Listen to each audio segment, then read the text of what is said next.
James Madison High School has always been known for its imposing architecture and vast campus, where the hallways echoed with the hurried footsteps of students passing between classes. It was a traditional school with a history dating back over 50 years. The walls, covered with faded paintings and old frames, exuded a sense of nostalgia and mystery. However, not all corners of the school were welcoming or peaceful. There was one place in particular that everyone avoided: the ground floor bathroom. The ground floor bathroom was old, with broken tiles and a rusty door that creaked every time someone tried to open it. Even during the day, a strange sensation hung in the air. When the bell rang and the sound of students' footsteps echoed through the empty hallways, many preferred to hold off using the bathroom until the end of the day, simply to avoid the feeling that something was watching them from the depths of the darkness. Stories about the bathroom were spread by the students, but no one really knew what had happened there. However, everyone knew that the bathroom wasn't just old or poorly maintained. It had a dark energy, as if time there was different, as if the walls had witnessed something that should never have been seen. Maya had always been the bold, fearless girl who loved pushing boundaries. She was the most popular in her class, always at the center of attention, with a loud laugh that made everyone around her feel drawn to her contagious energy. Maya grew up in a family where competition and success were priorities. Her father, a renowned lawyer, always encouraged her to be unbeatable, to never let anything stand in her way. And Maya followed those words to the letter. She didn't believe in fantasies, urban legends, or anything like that. To her, the world was a place to be conquered, not a place of mystery. On the other hand, Emily, her childhood friend, was the opposite.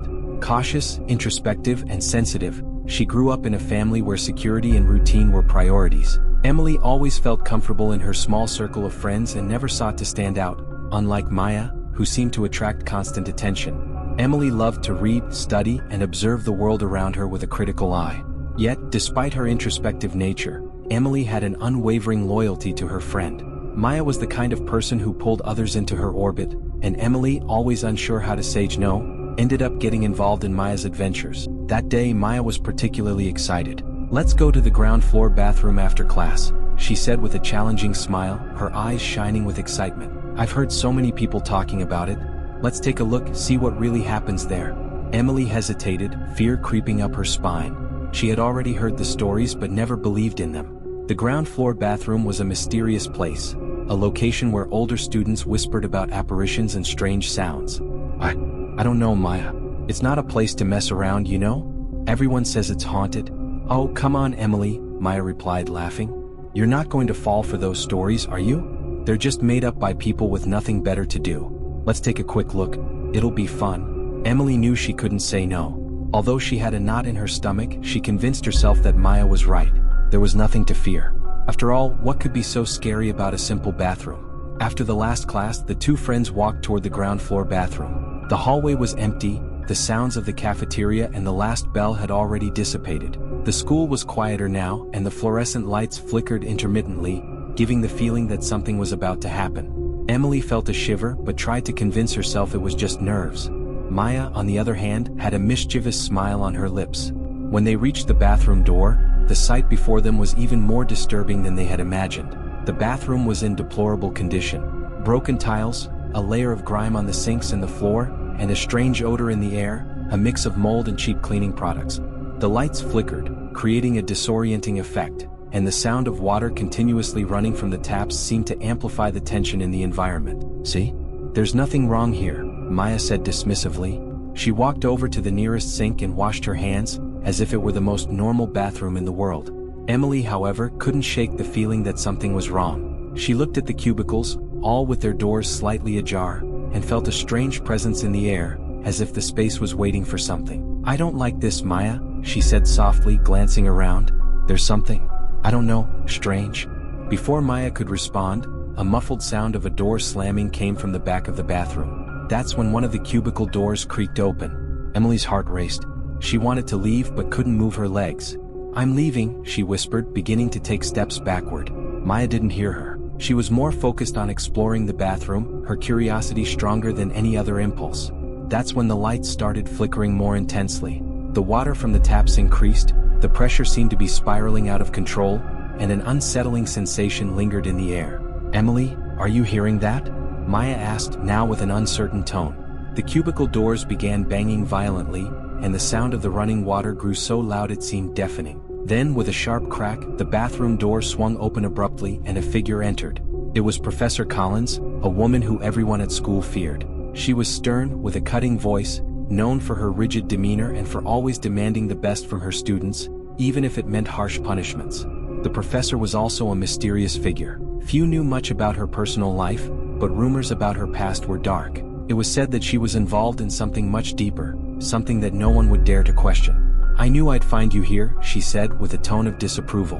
"What do you think you're doing?" Maya, trying to maintain her posture, responded defiantly, "We're just exploring. There's nothing wrong here, Professor." But the professor didn't seem convinced. "This bathroom has a history that no one dares speak of." Professor Collins seemed to want to say more, but before she could continue, the bathroom lights flickered again, and a dense sense of cold took over the room. She looked around as if paying attention to something no one else could see. "Hannah," the professor whispered, her face paling. Emily, hearing the name, became intrigued. "Who is Hannah?" she asked, her voice trembling. "Why are you talking about her?" The professor turned to them, now with a dark expression. "Hannah was my student. She disappeared in this bathroom many years ago. When they found her, she was different. She wasn't the same." The sound of water grew louder again, and the environment seemed to begin distorting. The cubicle doors banged, mist formed at the back, and the cold intensified. A figure appeared in the shadows. A woman, pale, with white eyes and dry skin, seemed to materialize out of nowhere. "Hannah," the professor whispered, now with tears in her eyes. The figure moved closer, her steps echoing in the silence, until she was facing Professor Collins. The expression on the woman's face was one of deep sorrow, an anguish that seemed to transcend time. "You abandoned me," the voice of Hannah said, full of suffering. "Now you will pay." Time seemed to stop as Hannah's figure approached. Emily and Maya were paralyzed, the words of fear stuck in their throats, their hearts pounding rapidly, but neither of them could move their feet. The mist in the bathroom was now thick and pulsating, as if the very space had come to life. Each breath Emily took was cold, and the sensation that something else was approaching only grew stronger. Professor Collins, who had once been an authoritarian and unyielding figure, now seemed like a frightened child, unable to deal with what was before her. She looked at Hannah's figure, her eyes teary, and the words coming out of her mouth were a silent plea, an attempt to communicate with a spirit that no longer seemed to be in control of its own pain. "Hannah," said the professor, her voice broken with emotion. I didn't know what was happening. I tried to help you, but it was too late. I didn't know how." Collins' words were interrupted by a heavy sound. The environment seemed to tremble, as if the school building itself was bowing to the force of that supernatural presence. The figure of Hannah, wrapped in a dense mist, made a sudden movement and went to the professor, touching her shoulder. The touch was cold, as if death itself had been transferred to her. With a muffled scream, Professor Collins was consumed by the shadow. The figure of Hannah was no longer a lost soul, but an entity of vengeance, and her rage seemed to tear apart the walls of the place. Collins' body disappeared completely, as if it had been swallowed by the darkness of the bathroom. The lights, which had been flickering intermittently, were now extinguished, and the sound of water from the faucets had become a deafening murmur. Emily, stunned, could barely breathe.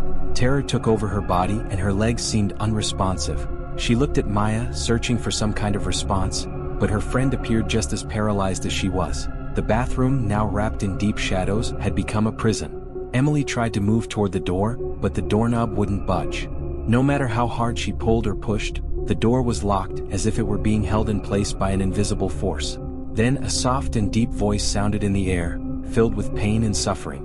Hannah's figure turned, and her white eyes, which seemed soulless, locked onto Emily and Maya. The voice was a whisper, but its words echoed in their hearts, penetrating their minds.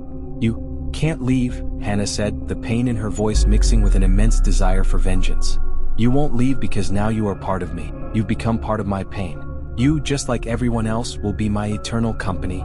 Panic gripped Emily, who felt the forces of darkness enveloping her body, trying to drag her to an unknown fate. She looked at Maya, trying to find some hope in her friend's eyes, but what she saw was the same fear reflected.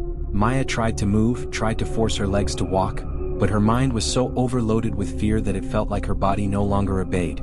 The sound of water from the faucets began to increase, growing so loud that it seemed to want to drown everything around them. The atmosphere was heavy, each breath becoming harder, and the shadows creeping along the bathroom walls seemed to come to life, as if they were watching, waiting for the right moment to pounce on the two of them. The bathroom was now immersed in total darkness, with no light, no sound, except for the muffled sound of heavy breathing and the murmuring water. Hannah began to walk toward them, her body floating, her steps leaving a trail of mist in the air. Each of her movements seemed to make the bathroom more oppressive, as if the space was closing in around Emily and Maya. The figure approached them more and more, her empty eyes fixating on Emily, who felt a profound terror, a fear that wasn't just physical but something visceral, something that reached deep into her soul. "You abandoned me," Hannah said, now with a louder and distorted voice, as if her pain had multiplied 1,000 times. "But now there is no escape. None of us will leave here. What is trapped in this place? We'll stay here forever." Suddenly, Emily felt a pressure on her chest, as if she were being crushed by an invisible force. Her vision began to blur, and the shadows seemed to swallow her. She tried to scream, but no sound came out. She felt as if she were being pulled into a bottomless abyss, a place with no return. Then Maya, with a desperate effort, screamed, "No, we won't stay here. I won't let this happen." With one last burst of effort, Maya ran toward Hannah's figure, a wave of courage taking over her. But as she got close, she was stopped by an invisible force, her hand outstretched, trying to reach the doorknob but without success. "This isn't real," she screamed, more to herself than to Emily, but her voice sounded empty, without conviction. Hannah moved closer to Maya, her white eyes glowing as if absorbing her pain. "You really think you can escape? Now you are part of this too. We all are." The sound of the water stopped abruptly, and the bathroom fell silent. The mist disappeared, and in the blink of an eye, the lights came back on. But what lay before them was no longer the same place. The bathroom was intact, with no signs of destruction, as if nothing had happened. However, something felt strange in the air. Something darker, heavier. Maya and Emily, now panting and completely terrified, looked at the door. It was open. The bathroom seemed normal, but something had changed. The walls, now closer, watched them with a silent and oppressive presence. "We're free," whispered Emily, but her voice trembled, and she wasn't convinced that what was happening was true. The two of them looked back one last time before running out of the bathroom. But as they left, Emily felt a chill on the back of her neck, a strange sensation that, although they were physically out of the bathroom, the essence of that place still followed them. In the days that followed, nothing seemed right. The feeling that something was with them, that something was watching, never disappeared. And as they looked back at James Madison High School, the legend of Hannah would never be forgotten. Whispers among the students continued, but now with more respect and fear, for the two friends knew the truth. Some legends are not just stories, they are realities waiting to be awakened. And the ground floor bathroom? It was still there, waiting for the next brave soul to enter.